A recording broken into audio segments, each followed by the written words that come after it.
All right, good afternoon, everybody. I wanted to go over some content to give you sort of a preview of what calculus is and some ideas that might help you better understand what it is that you should be doing this week. So, one of the things that calculus is concerned about is looking at the slope, but in a different way. This curve here shows the distance on the y-axis and time in seconds. So, for example, this could be maybe an object that is moving away from the initial point, and as time goes on, the distance increases to roughly about 8 meters, and then the curve flattens out.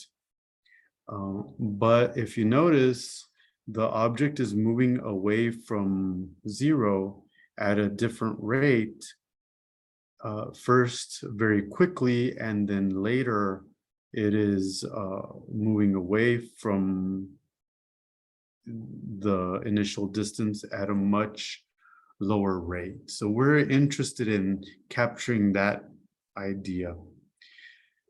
So in terms of what you might have seen before in an algebra class, one of the things that is related to this is the secant line. And the secant gives us the average rate of change. It's the slope of that red line on your left. And on the right, you see a tangent line. This is on the calculus column, and that is closer to the notion of what's happening as the object moves away from its initial point, but that its rate of moving away from that point changes. In other words, it's declining. So we use this formula. It's essentially the formula for slope, and you take a function. This is not related directly to the previous picture. This is a concave down parabola, but what you're doing here is you are finding the secant line, and you're given the initial point. Well, you're given an initial point, not necessarily the initial point from where the object originates, but from where the secant line begins and then where the secant line ends. And all we're doing here, the first step is actually computing f of -3. F of -3. So that would be probably going to take the place of f of a.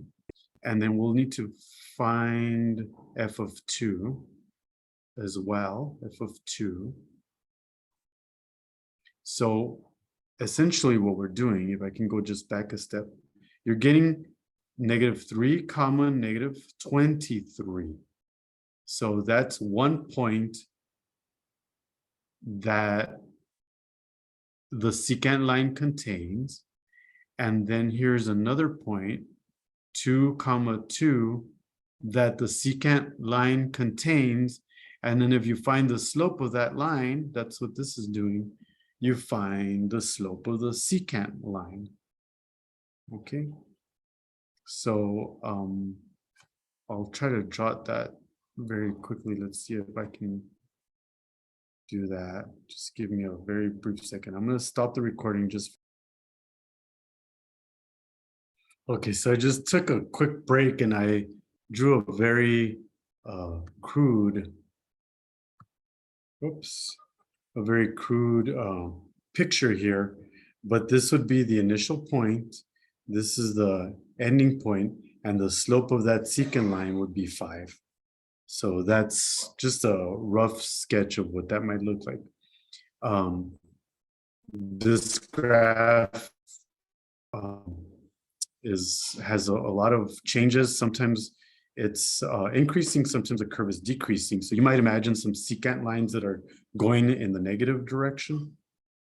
All right, and what I wanted to share, and I think this will be helpful.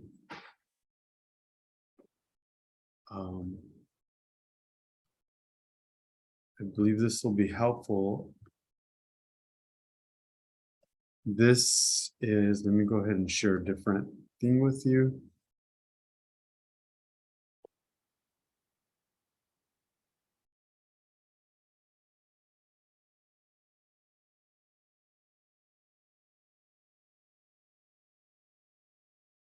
Okay, so this is the same idea.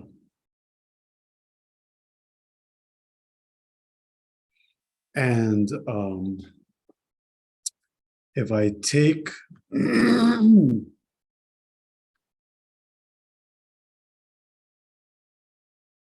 it's taking a little bit to load here.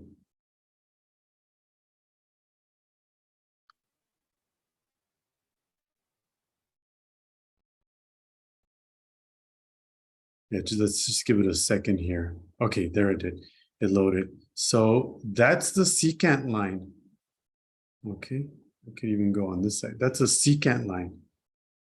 Okay, and what we do is we approach. The red approaches the blue, and when the red approaches the blue, we get the tangent line. And that's what we're trying to really capture with calculus. Okay, now we've got some work to get there, but that's what we're aiming at getting is how can we make A approach, sorry, how can I make A plus H approach A? How can I make basically the red point get closer to the blue point? And that's why we need calculus to get limits. All right, so back to the PowerPoint.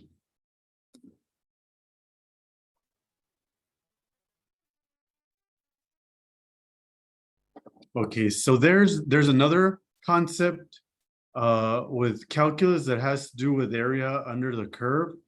And I don't want to spend too much time on that because this class does not deal with this very much, although you will see it in the homework. But the idea is, how do we fill in this space here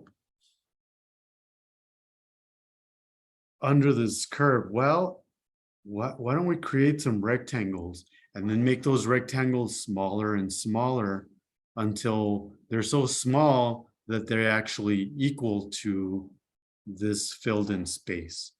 That's what you're going to do in calculus too. Okay, but we're not going to spend a lot of time on that in this class.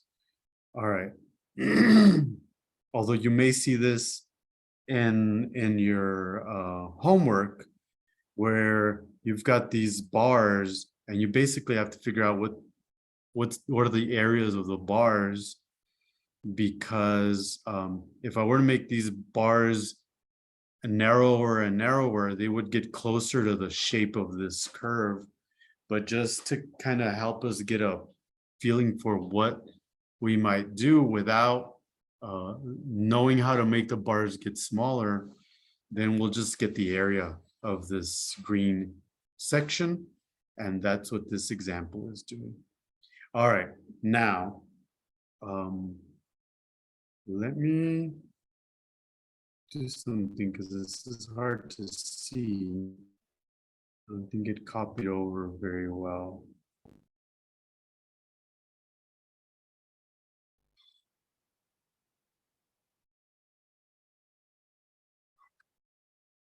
Okay.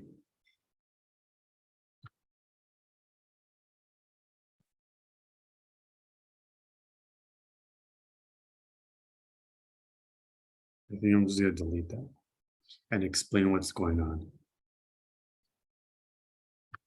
Okay, so what's going on here is that we have a piecewise function, which you likely studied in your previous course. So it's made up of two pieces. It's a line and a parabola.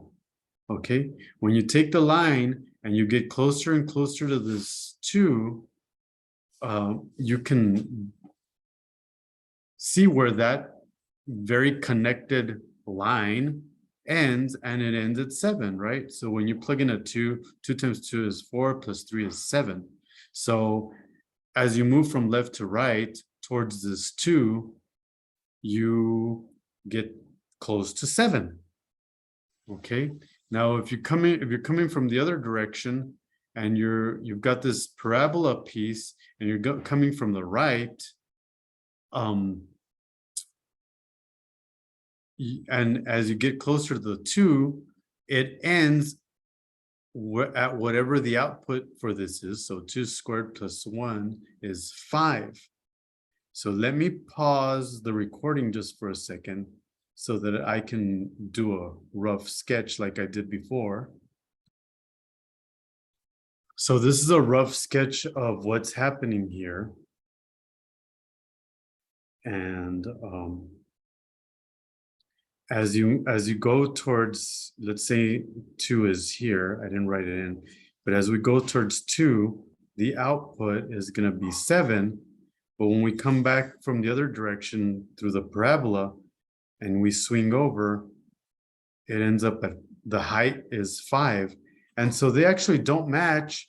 And so the limit coming from the left, that's the minus sign, 7, as a limit coming from the right, that's the plus sign, ends up at 5.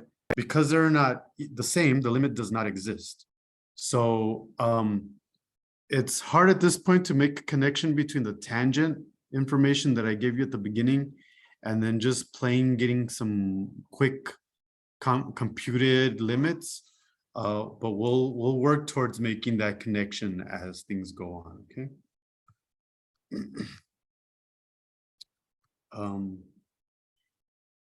In this picture, what you're seeing is that as you approach from the left, you get the same thing as when you are approaching from the right. So in this case, the limit does exist. In fact, if you look very closely, it looks like there's a hole there. Well, it's okay that there's a hole there. What matters is that this is getting closer to Al, and this is getting closer to Al. And that's what we care about. Not what the actual output is at the point, but whether they're approaching the same thing. And that's when you have the limit, when the limit is the same from the left and the right. Okay, so here's another example. And the limit as you approach from the left is Al, and the limit as you approach from the right is also Al.